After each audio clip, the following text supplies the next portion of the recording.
दोस्तों PC TikTok channel पर हम लोगों ने एक वीडियो दिया था जिस पर हम लोगों ने i3 8 जनरेशन के साथ में RTX सीरीज के जीपीयू की हम लोगों ने बात किया था, परफॉर्मेंस हमने एक्सप्लेन किया था। उसके नीचे बहुत सारे आप लोगों के कमेंट आए थे कि आप गलत बोल रहे हैं, ऐसा परफॉर्मेंस नहीं आएगा, बॉटलनेक करेगा। मैंने बोला भी था कि बॉटलनेक करेगा, लेकिन प्रैक्टिकली रिजल्ट बहुत अच्छा मिलेगा। फिर भी सवाल बहुत ही ज्यादा आप लोगों के थे, तो हमें लगा कि इसको प्रैक्टिकल चेक करना चाहिए। तो प्रैक्टिकल इस वीडियो के अंदर हम लोग ट्राई करेंगे कि i3 8 जनरेशन के साथ में RTX 4060 हम लोगों ने लगाया है 8GB को। इसके अंदर हम लोग प्रैक्टिकली इसका परफॉर्मेंस टेस्टिंग में लेने वाले हैं। कैसा रहेगा ये हम लोग देखेंगे, कितना बॉटलनेक हो रहा है और वर्किंग में प्रैक्टिकली कितना प्रभाव पड़ रहा है, इस पर हम लोग बात करेंगे। वीडियो के साथ अंत तक बने, वीडियो बहुत इंफॉर्मेटिव होने वाली है। उससे पहले हम लोग देख लेते हैं कि इसके अंदर हम लोगों ने यूज क्या क्या किया हुआ है। प्रोसेसर की अगर हम लोग बात करें तो i3 का 8 जनरेशन है 8100T, जो कि ये मिनी पीसी का निकाला हुआ है। तो अगर और बेहतर थोड़ा सा परफॉर्मेंस चाहिए तो विदाउट टी आप ले लेंगे नॉर्मल डेस्कटॉप वाला प्रोसेसर, तो और अच्छा परफॉर्मेंस निकल करके आएगा। लेकिन इसके साथ में कैसा निकल करके आया वो हम लोग इस वीडियो के अंदर देखेंगे। बाकी जिस मदरबोर्ड पर हम लोग लगा रखे हैं वो है H110 मदरबोर्ड पर, जो कि EVM की तरफ से आने वाला डायरेक्टली M.2 NVMe इस पे लगा हुआ है, जिसकी वजह से परफॉर्मेंस इसका और अच्छा मिलेगा। बाकी रैम हम लोग इसके ऊपर लगा रहे हैं 16GB, ताकि बेहतरीन परफॉर्मेंस निकल करके आए। 8GB का कोर्सर वेगन्स का। इसके प्राइस की अगर हम लोग बात करें, उससे पहले और प्राइस की बात कर लेते हैं। i3 का 8 जनरेशन लेते हैं तो करीब 1500 से 2000 में मिलेगा, और ये H110 मदरबोर्ड अगर लेते हैं तो ये करीब 3035 रुपए के आसपास में मिलेगा। इस रैम की बात करें तो बेसिक प्राइस इसका एक का 8GB 3200 मेगाहर्ट्ज का प्राइस बेसिक जो होता है वो 1800 से 2000 होता है, लेकिन इस वक्त का प्राइस बहुत बढ़ा हुआ है। ये मई 2026 चल रहा है। आप डिस्क्रिप्शन में जाकर के देख सकते हैं कि करंट जिस दिन ये वीडियो देख रहे हैं क्या प्राइस चल रहा है। लेकिन ड्यूल चैनल में यूज कीजिए 16GB कम से कम, तब बेहतरीन परफॉर्मेंस निकल करके आएगा। बाकी SSD की बात करें तो 250GB WD का ग्रीन हम लोगों ने यूज किया हुआ है। इसके परफॉर्मेंस के लिए जरूरी है कि एक M.2 NVMe लगाएं, तभी जाकर के सही पेयरिंग बनेगा। और अगर आप जो है एक्चुअल पीसी बिल्ड कर रहे हैं तो 512GB या 500GB जो है आपको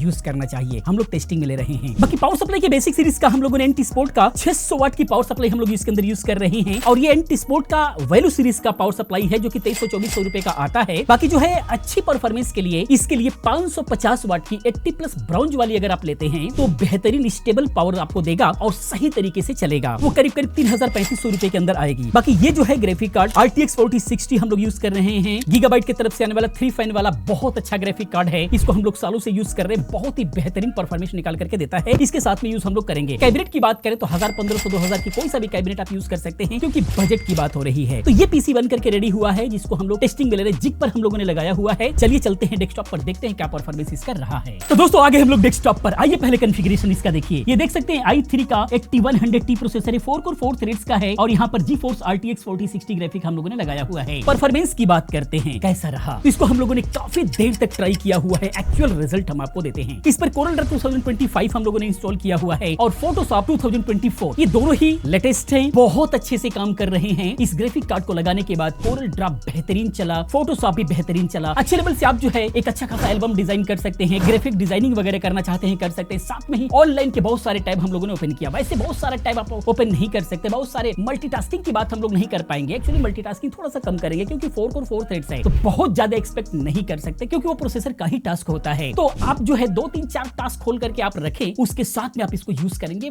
मस्त चल रहा है, बहुत बेहतरीन काम किया है प्रोडक्टिविटी में। बाकी साथ में ही हम लोगों ने प्रीमियर प्रो को जो है करीब 11-12 मिनट के आसपास की वीडियो, एक अच्छा खासा प्रोडक्ट हम लोगों ने इस पर एडिट करने की कोशिश किया। एडिट करते समय बहुत अच्छा परफॉर्मेंस रहा, कुछ भी इफेक्ट वगैरह अप्लाई कर रहे हैं अच्छे से हैंडल किया है, जो कि एडिटिंग के टाइम में ये CPU टास्क होता है, लेकिन फिर भी जो GPU का हेल्प मिला है उसको बहुत अच्छे से हैंडल कर रहा था। हाँ, बॉटलनेक कर रहा है, क्योंकि CPU हमेशा 100% यूज हो रहा है, और ग्राफिक कार्ड को ये जो है प्रॉपर यूज नहीं कर पा रहा है। तो बॉटलनेक तो हो रहा है, इसको मैं नहीं कहूंगा, लेकिन हाँ, जो परफॉर्मेंस ओवरऑल जो बढ़ रहा है वो बहुत अच्छा बढ़ रहा है। तो अगर इतना लो कॉन्फ़िगरेशन का अगर आपके पास में पीसी है, और अगर आपके पास में कहीं से भी अरेंज हो जाता है RTX का 3060 हो गया, 4060 हो गया, 3050 हो गया, तो मान करके चलिए कि परफॉर्मेंस प्रैक्टिकली बहुत अच्छा मिलेगा। और रेंडर की अगर हम लोग बात करें तो रेंडर के अंदर ये टाइम लिया है अच्छा खासा। रीजन ये रहा कि CPU के साथ में रेंडरिंग में जो इसका परफॉर्मेंस रहा, उसके अंदर काफी अच्छा खासा बॉटलनेक हुआ है। 11 से 12 मिनट की वीडियो जो है वो 11 मिनट प्लस गई है, तो इसका मतलब रेंडरिंग थोड़ा सा स्लो होगा, लेकिन बाकी ओवरऑल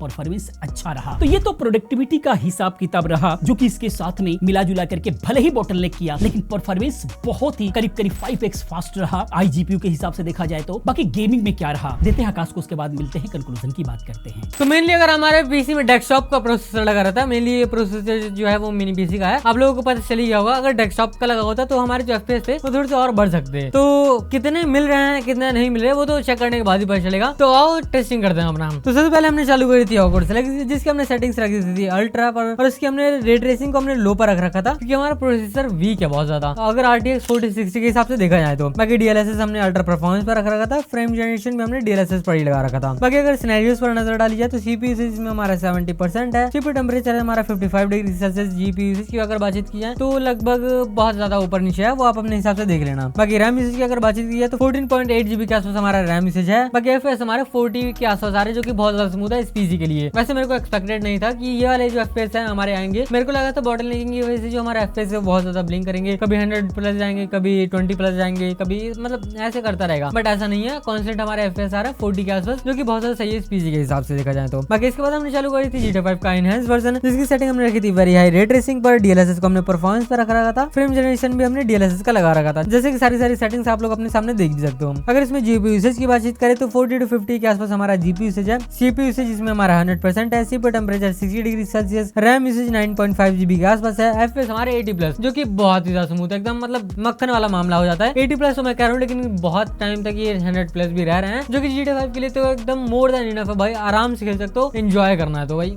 मजे से आ जाएंगे आप लोगों को। बाकी इसके बाद हमने चालू करी थी काउंटर स्ट्राइक 2, जिसकी सेटिंग हमने रख दी थी वेरी हाई पर, जो कि इस PC के लिए बिल्कुल सही है। बाकी अगर बातचीत करें GPU यूसेज की तो 35 to 45 के आसपास हमारा GPU यूसेज है, CPU यूसेज इसमें हमारा 100% है, CPU टेम्परेचर हमारा 55 to 60 डिग्री सेल्सियस के आसपास है, और रैम यूसेज हमारा 9 GB के आसपास है, FPS हमारे 60 प्लस आ रखे हैं, जो कि बहुत ज्यादा सही है, कोई भी दिक्कत नहीं आएगी। बेसिकली सारी हमारी AAA टाइटल्स की हैवी गेम्स चल चुके हैं, तो इसको तो चलना ही था क्योंकि काउंटर स्ट्राइक बहुत ज्यादा हैवी गेम नहीं है, बट फिर भी ठीक ठाक है। बाकी इस गेम के बाद हमने चालू करी थी बैक फॉर ब्लड, जिसकी सेटिंग्स हमने रखी थी अल्ट्रा पास, जैसे कि आप लोग स्क्रीन पर देख भी सकते हो। और अगर इस गेम में GPU यूसेज की बातचीत की जाए 35 to 40 के आसपास हमारा GPU यूसेज है, CPU यूसेज में हमारा 100% है, CPU टेम्परेचर 58 डिग्री के आसपास चल रहा है, रैम यूसेज में हमारा 9.5 GB के आसपास में, FPS हमारे 60 प्लस कॉन्स्टेंट आ रहे हैं, जो कि आप लोग सामने देख भी सकते हो। मतलब गेमिंग एक्सपीरियंस जो है वो बहुत ही ज्यादा स्मूथ है, कोई भी दिक्कत नहीं आने वाली। लेकिन अगर आप लोगों ने एक चीज नोटिस करी होगी कि कोई भी गेम हमने खेली उसमें जो हमारा GPU है वो 100% यूसेज पर नहीं किया, मतलब GPU ने अभी तक अपने फुल पोटेंशियल को यूज किया ही नहीं है। अगर फुल पोटेंशियल को यूज करता तो क्या ही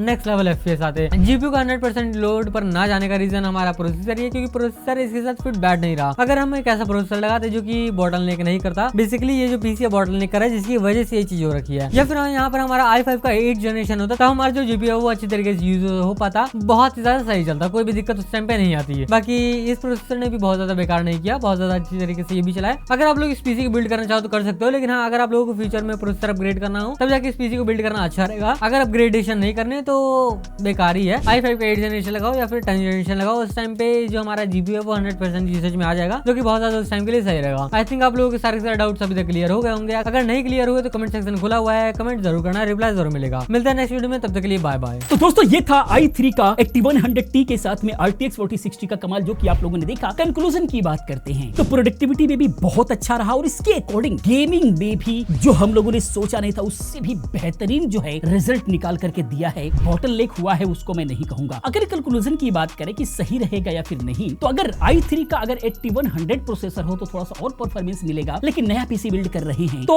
बेहतरीन रिजल्ट रहेगा कि i5 8th जनरेशन अगर आप लेते हैं तो उसके साथ में बहुत अच्छा परफॉर्मेंस निकल करके आएगा। लेकिन अगर आप ये RTX 4060 को 90 to 100% यूज करना चाहते हैं तो 10th जनरेशन का अगर प्रोसेसर यूज करते हैं i5 10th जनरेशन तो कमाल करता है, उसके साथ में बहुत अच्छा पेयरिंग बैठता है। लेकिन इसके साथ में भी जो परफॉर्मेंस रहा वो आप लोगों ने देखा, बहुत अच्छा रहा। 8th जनरेशन के साथ में RTX का भी परफॉर्मेंस प्रैक्टिकली बहुत अच्छा बढ़ता है, भले ही बॉटलनेक करे लेकिन परफॉर्मेंस ओवरऑल बहुत अच्छा निकल करके आता है। ये टेस्टिंग कैसा लगा, हमारा प्रयास कैसा लगा, प्लीज आप कमेंट में जरूर बताएं। इसी प्रकार की तमाम वीडियोस को देखने के लिए चैनल को सब्सक्राइब करें, क्योंकि इस तरह की तमाम वीडियोस मैं लेकर के आता रहता हूं। मिलते हैं अगले वीडियो में किसी और अच्छी इंफॉर्मेटिव वीडियो के साथ में। पूरी वीडियो देखने के लिए चैनल को सब्सक्राइब करने के लिए आप सभी का बहुत बहुत धन्यवाद।